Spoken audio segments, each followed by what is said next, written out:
Attorneys, your experience will already serve you well.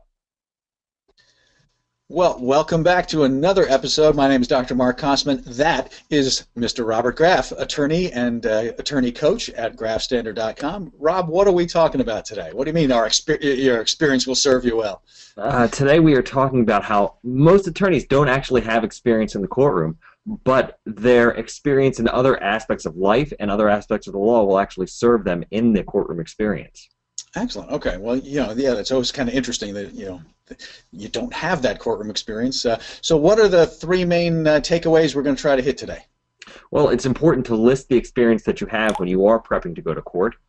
It's important to know the areas where you have to improve. And it's also important to have an open mind when you're going through this entire process.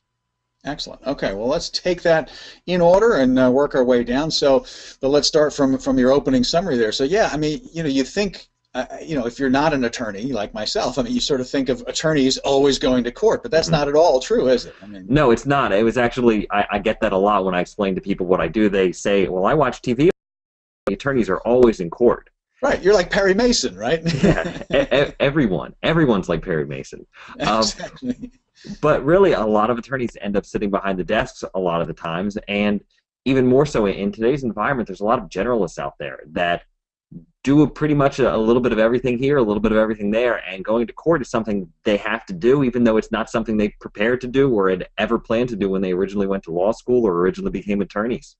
Right. Well, yeah, and so now you're going right into the deep end of the pool, right? So if you spend most of your legal career preparing briefs or doing research or doing whatever you're doing that's not in the courtroom, and suddenly you have to go to court, which is going to happen at some point for a lot of people, right? Mm-hmm. And now you might be a seasoned attorney who is completely green in the courtroom, and that can't feel good, can it?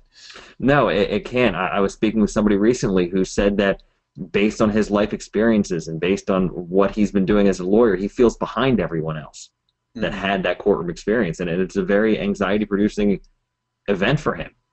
So it's really recognizing that you do have that baseline, and that your other experiences in life can help you with that courtroom experience, even though it's not directly related to legal experience. And even your legal experience can help you in the courtroom.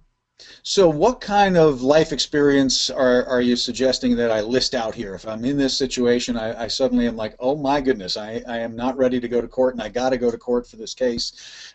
So what experiences should I be trying to draw on? If you love where this episode is going, if you want the rest of this episode, but not just the entire bank of great content of the sequences that we've been doing with attorney Robert Graff, all you got to do is come inside the free membership area. Click that button that says Training for Trial right below here. Get this entire episode, get the entire series that this episode belongs to, and every other series that's in the members area. Click the button right now, Training for Trial.